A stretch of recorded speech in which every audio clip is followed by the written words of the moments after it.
बिहे बिहे भएर 20 वर्ष पारे भनेर थाहा पाएन कि हाम्रो मम्मीले पनि 18 वर्षमा बिहे गर्नु भएको अरे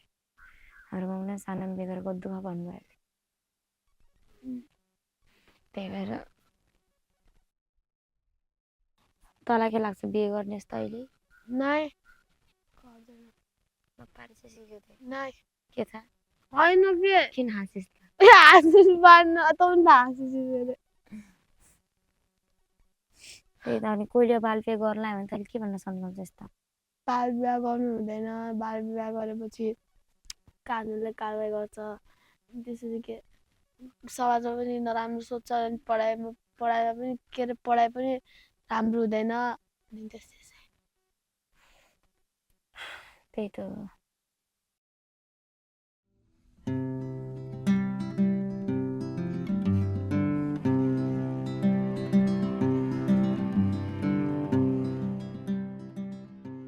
मैले देखे अनुसार हाम्रो गाउँमा धेरै छैनन् के केटीहरू त्यो हामीहरूमा 3-4 जना छौँ नत्र छैनौँ केटीहरू सब बिहे गरेर जाने मैले देखे अनुसार चाहिँ आफै लक गरेर बिहे गरेर गइरहेको छ होइन अब कतिपय ठाउँमा चाहिँ हुन्छ नि फ्यामिलीको अवस्थाले गर्दा पनि फ्यामिलीले दिएर बिहे गरेको देखिन्छ होइन त्यस्तो पनि हुन्छ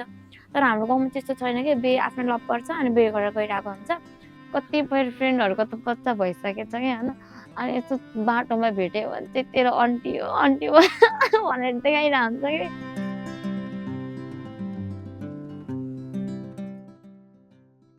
अब कोहीको त ठिकै छ अहिलेसम्म चाहिँ ठिकै छ भन्नुपर्छ कोहीको फेरि बिचमा डिभोर्स भएर फेरि अर्कोसँग बिहे गरेको पनि मैले देखेको छु अनि कोहीले फेरि म त सक्दैन होला म त सुसाइड गर्छु भाइ यस्तो भन्ने टाइपको कुराहरू पनि गर्छ कि अब त्यही हो अब बाल विवाह गरेर गयो पढाइबाट वञ्चित केही रोजगार छैन अब जे भयो भने त अब बुढाकै भरमा बस्नुपर्छ अब बुढा पनि सानै हुन्छ बुढाले त केही गर्दैन अब कोसँग भन्ने अब माइतमा बाउमा मलाई भने जस्तो त हुँदैन नि त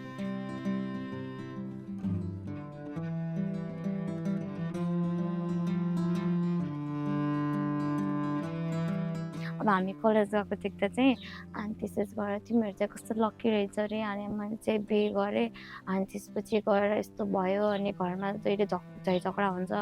अनि पुरै यस्तो हुन्छ नि बुढाबाट के अनि यस्तो हिंसाहरू पनि भइराख्ने त्यस्तो सुन्दा देख्दा जे भयो भने साथीहरू नराम्रो लाग्छ अब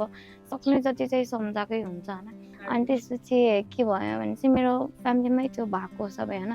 सानैबाट भोगेको हुन्छ मैले पनि त्यही भएर जबसम्म आफ्नो खुट्टामा केही गर्दैन म चाहिँ बिहे गर्छु लाइक सुस्तै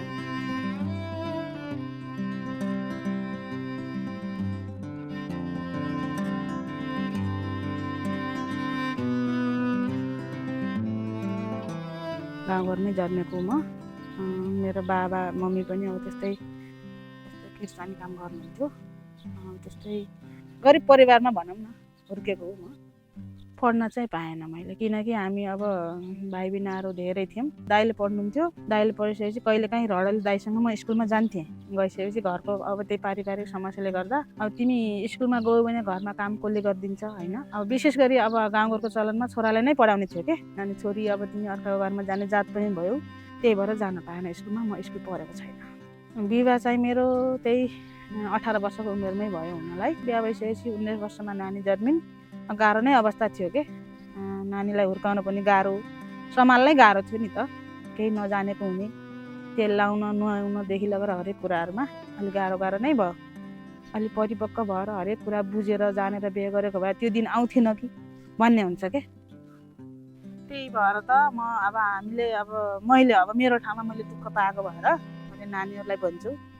आफू जागिरी खाऊ लेख पढ होइन कसैको टचर नछौ म अर्काको जेमी काम गरेर हुन्छ कि अर्काको भाँडा माझेर हुन्छ कि होइन अर्काको मल फालेर हुन्छ कि कसरी टोइलेट सफा गर्न पऱ्यो भने पछि हट्दिनँ क्या म किनकि म गर्छु तिमीहरू पढ छोराछोरी हो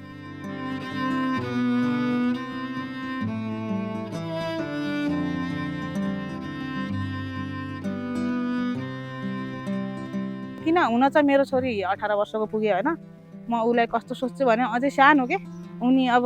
बुझ्ने कुरामा पनि धेरै बुझ्छिन् अनि यस्तो गरेर यस्तो हुन्छ मामु यो नराम्रो पक्षलाई यस्तो गर्नुपर्छ राम्रो पक्षलाई यस्तो गरेर अगाडि बढाउनुपर्छ भनेर सबै कुरा सिकाउने अब घरको बारी समस्या सबै बुझिया छिन् नि त उनले होइन बुझेको कारणले गर्दा त्यस्तो छैन सबै कुरामा मेरो छोरी राम्रो छिन् कविता अब दुःख सेयर गर्छु क्या गर्छु उनले पनि बुझाइ छिन् मम्मी हजुरको देखेर पनि अब यस्तो गर्नुहुन्न, म त त्यस्तो गर्दिनँ भनेर भन्छन् उनले। नानीको लागि अभिभावक हामी छौँ, हाम्रो अभिभावक नानी हो। नानी रूपान्तर कक्षामा चाहिँ रूपान्तर कक्षाबाट अझ धेरै सक्रिय भइछन् होइन, पहिलाको भन्दा पनि के, किनकि यो कक्षाले अब किन मलाई त लाग्छ जहाँसम्म यो रूपान्तर कक्षाले अब म लगायत मेरो छोरी सबैकै अब जे होस् राम्रो नै गरेछ जस्तो लाग्छ कि। अब बचत गर्ने हिसाबमा होस्, अन्य अब यताउति अब लङ्गे सम्बन्धी हिंसा सम्बन्धी होस् होइन, अब हरेक कुराहरूमा त्यस्तो मलाई लाग्छ कि मेरो छोरीले धेरै बुझेकी छिन्, हामीलाई पनि बुझाएकी छिन्। यो क्लास आउनु नै मेरो लागि सौभाग्य हो जस्तो लाग्छ कि, जस एकदम राम्रो भइरहेछ हामीलाई। रूपान्तरले गर्दा चाहिँ बढी जस्तो चाहिँ सेल्फ मोटिभेट भएको म चाहिँ होइन। लाइक म धेरै सोच्थेँ कि लाइक हुन्छ नि एकदम बढी सोध्छु कि म फेरि म केही गर्न सकौँला कि नै टाइप हुन्थ्यो कि। त्यहाँ गइसकेपछि चाहिँ अनि के भयो भनेपछि चाहिँ लाइक आफूमा हुन्छ नि होइन आत्मविश्वास हुनुपर्छ, गर्न सकिँदो रहेछ भन्ने भयो। कहिले कस्तो चाहिँ बितेछौँ कि सोध्छु लाइक फेरि म फेरि कहिले मम्मीबाट टाढा बसेन कि, लाइक म सक्दैन नि त। त्यसपछि चाहिँ 12 सकाउँछु, त्यसपछि ब्याचलर गर्छु, अनि त्यसपछि ब्याङ्किङको लागि तयारी गर्छु भनेर सोचेको छु के अरे।